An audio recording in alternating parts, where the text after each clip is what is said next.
ऐसे ही मजेदार हिंदी कहानियाँ सुनने के लिए हमारे चैनल स्टोरी वर्ल्ड को सब्सक्राइब कीजिए। साल 1998 की बात है। उत्तर प्रदेश के एक छोटे से गांव रतनपुर में एक अजीब घटना घटी। गांव के बाहर एक सुनसान हवेली थी जिसे सब शापित कोठी कहते थे। कई सालों से वह वीरान पड़ी थी और कोई भी वहां जाने की हिम्मत नहीं करता था। लेकिन एक दिन गांव के ही एक लड़के अमित ने वहां से एक गुड़िया उठाई। गुड़िया बेहद पुरानी थी, उसकी आंखें कांच की थी और उसका चेहरा कुछ अजीब सा था, मानो वह किसी तरफ देख रही हो। अमित को यह एक आम गुड़िया लगी, लेकिन गांव के बुजुर्गों ने उसे तुरंत फेंकने को कहा।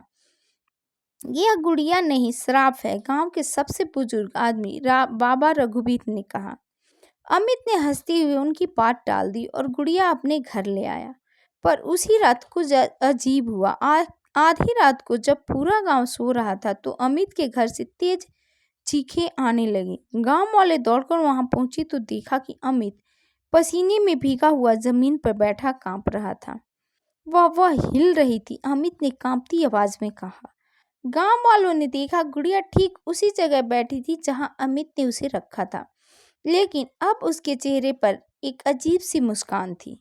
अगली सुबह गांव के लोग बाबा रघुवीर के पास पहुंचे। बाबा ने गहरी सांस ली और बोले, इस गांव का इतिहास जितना पुराना है उतना ही डरावना है। उन्होंने बताया कि सालों पहले इस गांव में एक लड़की रहती थी, रूबी। रूबी बहुत प्यारी थी, लेकिन उसके साथ गांव वालों ने बहुत बुरा किया। रूबी इस गांव की ही नहीं, वह एक अनाथ थी जिसे गांव के मुखिया ने गोद लिया था, लेकिन गांव वालों को यह पसंद नहीं था। वे उसे अजीब समझते थे क्योंकि वह बाकी बच्चों से अलग थी। वह तेज थी, होशियार थी और उसमें कुछ अनोखी बातें थी, पर अंधविश्वासी लोग उसे अशुभ मानते थे। एक रात गांव वालों ने रूबी पर चोरी का झूठा इल्जाम लगाया, उसे मारकर उसी हवेली में दफना दिया। मरने से पहले रूबी ने बस एक बात कही थी, तुम सबको कभी चैन नहीं मिलेगा। और तभी से इस गांव में अजीब घटनाएं होने लगी। हवेली वीरान हो गई, लोग बीमार पड़ने लगे और कई लोग बिना किसी कारण मर गए। बाबा रघुवीर ने कहा, हम ऐसे क्यों हैं? क्योंकि हमारे अंदर हमेशा से एक डर है। हम किसी भी चीज को समझने की कोशिश नहीं करते, बस उसे गलत मानकर उसे खत्म कर देना चाहते हैं। हम उस समय रूबी को समझ नहीं पाए और हमने उसे मार दिया। अब वही सवाल हमसे पूछा जा रहा है कि हम ऐसे क्यों हैं। गांव वाले डर गए। उन्हें एहसास हुआ कि उन्होंने सालों पहले जो किया था उसकी सजा अब तक भुगत रहे थे। उस रात गांव वालों ने तय किया कि वे हवेली में जाकर रूबी की आत्मा से माफी मांगेंगे। वे सब मसाले लेकर वहां पहुंचे। हवेली में घुसते ही ठंडी हवा का झोंका आया।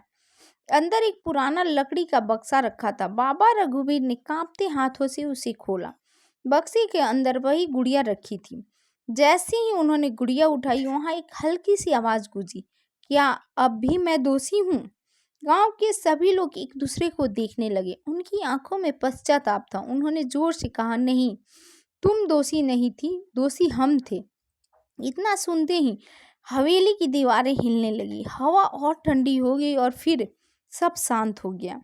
अगली सुबह हवेली को देखने पर लगा कि वह अब उतनी डरावनी नहीं थी। शायद रूबी की आत्मा को शांति मिल गई थी। लेकिन गांव वालों के मन में अब भी एक सवाल था, क्या सिर्फ रूबी के साथ ही ऐसा हुआ या हम इंसान ऐसे ही हैं? शायद इंसान का सबसे बड़ा श्राप यही है, वह कभी भी अपनी गलतियों को जल्दी स्वीकार नहीं करता। ऐसे ही मजेदार हिंदी कहानियाँ सुनने के लिए हमारे चैनल स्टोरी वर्ल्ड को सब्सक्राइब कीजिए।